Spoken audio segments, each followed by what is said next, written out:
the Fiesta Bowl, you were pretty emotional, you know, in that moment, just with the way the season ended and all that. Just to be here now with the new group and spring practice number 4, just what's kind of your, I guess, mental outlook with everything? Just really making sure that we got, you know, we get everything fixed that we fell short on, looking back at the whole season. Just getting everything fixed, keeping our heads down and just grinding every day. Well, some of those things that you want to improve on heading into spring now, for you personally and the defense as a whole, I guess? Personally, for me, response, coverage as well, tackling, really everything needs to get better. It was just a bad performance for me. And then as for the team, you know, everything like I just said, response, tackling, coverage, just getting to the ball, everything just needs to improve. Not saying people are bad at it, but we just need to improve as a whole unit, because we have a gem underneath all that, you know, all that dirt, you know. So we just need to get through that dirt and find that gem, and we'll be a really good team. What's that hunger like? You know, now you guys have been there. Now you not only want to get there, but you want to get above that level. What's kind of that hunger? How much of a drive is that for you guys? Yeah, no, it's a huge drive. You know, just looking back at the film, I look at the game myself when I'm here by myself late, and I look at the game and I just get really angry. And I know the whole team feels like that because that wasn't really us, our best. And we know we could have came with something different. So very hungry for, you know, the opportunity that's coming up in 100 or something days. So yeah. Was there ever a time when you, just with transfer portal and how crazy money getting thrown around all that, was there ever a time you weren't sure you'd be back on this team, or? I mean, everybody, honestly, I'd say everybody struggled with that in the season, even after the season. That's just how college football is now. Lots of opportunities, lots of eyes on people. It's a business. So yeah, just everybody was really getting looked at. Yeah. It's safe to say, though, you I mean, obviously stayed here for a reason. Obviously, I mean, there's something about this place, I guess, and you know, safe to guess that you probably could have had, you know, better paydays elsewhere. I don't know, but just what is it about this place and you still being here? That, you know, what's that say? I mean, it's a great place. You know, coaching staff cares, genuinely cares. Met a lot of my you know, my brothers here, guys that I'll call my brothers for the rest of my life. But you know, a lot of them also left, so that's the way life is. But you know, just Coach D, great, just a great individual. Chins, Stockton, all the coaching staff and all the personnel with this team. Didi, great people. Like, just we have a lot of great people with us, and like with this team. So yeah. You obviously had a big role last year, but just with some of the departures and just being a year older, whether it's leadership, whether it's on field, like how do you see your role this year? Same. Yeah, I see mine as the same. Just making sure I take every day and get better at one thing every day, and just focus on those things and just be the best teammate that I can. What do you think? Sorry, what did you think was your best contribution last year? What did you do best for this team? I feel like for me, even if I got beat or anything like that, I wouldn't really just fold under that fact that I got beat. I just kind of kept a level head and was fighting, like, you know, just fight through it. Just keep fighting. There's more downs to come. There's more series, more opportunities and stuff like that. So that's what I feel, my response, and then just being able to just let guys know, not in like a harsh way, just letting guys know, like, you know, let's keep going, keep doing your thing. Like, I'm not the type of guy to yell or anything. I just don't think it's really productive. So I just let guys know, like, come on, like, I believe in you and stuff like that. So just encouraging my teammates and responding. How different is it without Tubes and without some of these guys that have been in this program in that back seven for, you know, 5-6 years? Just what's it like, and how does that change things for you, if at all?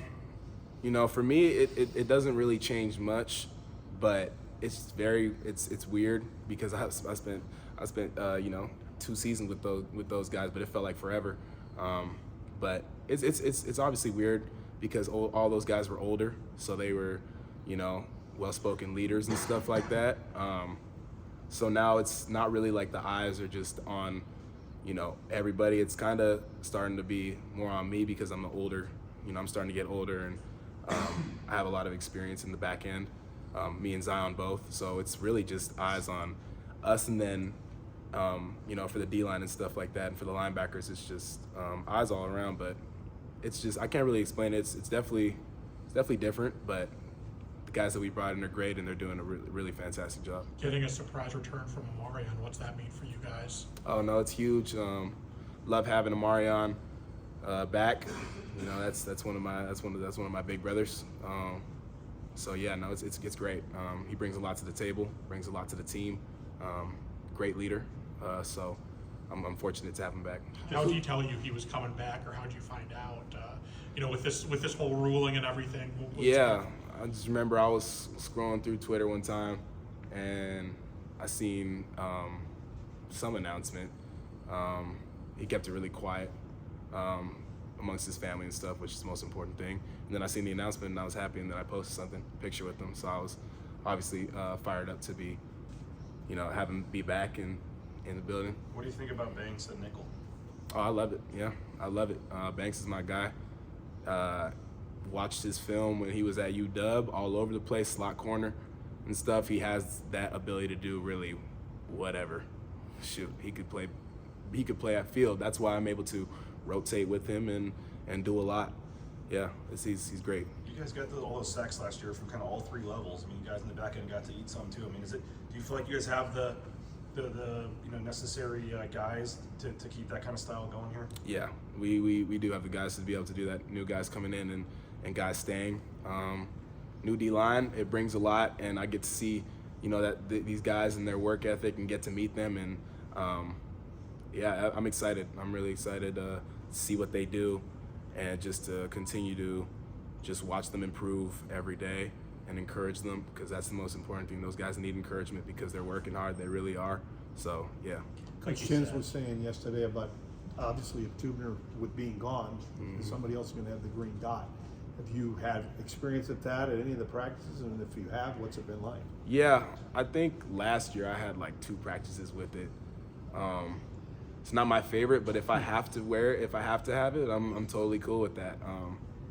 Yeah, no, I mean, I feel like I think Marco right now has it. Okay. So yeah, just it's definitely a really cool thing. But me personally, I'd rather not. Why would you not rather have it? Just a lot of stuff going on. Yeah. I'd just rather see the sideline, get the call, and communicate, and How then much hear from Marco. Talk in your ear? Good amount. Yeah, a good amount. Just with that being said, the green dot and guys graduating now, you're all one of your guys. Just how do you feel kind of stepping into more of a role where guys are looking up to you? Yeah, it's cool. It's weird. When I was a freshman, it's funny. I was looking up to the guys, and then now like time goes, and it's just guys looking up to me. It's really something special for sure. Sometimes it's tough because it's like, there's plays sometimes where I mess up and I'm like, dang, like that's a bad look. But it's important for all those young guys to see me struggle and see me have success, because it shows them both worlds in this college football world. And then just real quick, the atmosphere in here. You look back a year ago, the goal was make the playoffs and do this and that, but you guys haven't done it. It was a goal. Now you've done it, you can do it. Does it feel different this time around going into spring compared to last year's? No, it's the same. Yeah, I mean, we knew with that team we were going to do great things, and that was the goal that we set at the beginning of the year, right back from the LA Bowl. And now it's like our leaders in the leadership group do a great job of, setting that goal, and also letting people know, like, just because we went one time doesn't mean we're obliged to go like the second time and the third time. Like, we have to work way harder to go the second time, because we're losing a lot, can't get complacent, and yeah. Do you feel that puts kind of a target on your guys' back, that you were the team that was the first team in the extended playoffs? There's always a target on us. Everybody wants to play Boise State. Everybody plays their best against Boise State. Coach D said that since my freshman year and probably before that, everybody plays their best against us and everybody wants to get a chance at us. So that target's going to be there forever. As a guy that probably has pro aspirations, what's watching pro day like for you, and also just the guys that you know, whether it be Ashton or even the guys in your positions and stuff, you know, Tubes and stuff, they're going to be out there tomorrow. What's that like for you to watch them? It's really special, you know, getting to watch Ashton, and then also really just specifically for me getting to watch Tubes, Shea. It's really like, and Rodney Robinson, I can't forget that. Like, those are all guys that have done so much for me and for this team, and you know, being able to get to watch them get a crack at their dreams is just, it's amazing, and they're gonna do great things. You know, first day back from spring break, I was with Shea, and it was great to be back, and he's super excited and stoked, and I got to see Tubes during the spring break, and he's been working his butt off, and I just can't wait to, and Rod's been doing that too, and I can't wait to, you know, watch all of them just show the world like how different they are and what they bring to the table and how much of dogs that they are. How much do those three guys, like, they seem like guys that just need a chance, just leave the door cracked open, and some team gives them a mini camp tryout or whatever, yeah. they'll take advantage of it. Yeah, no, that's literally the best way to describe those three. If you give them that even ounce of opportunity, that chance, they're gonna seize that moment and run with it and not even look back. And to maybe have, like, you know, Pete Carroll or some head coaches here tomorrow to see Ashton and just the circus it's going to be. I mean, what's that going to be like to see that be a part of it? It's gonna be awesome to see that attention is in on Boise State. It's been a long time coming, you know.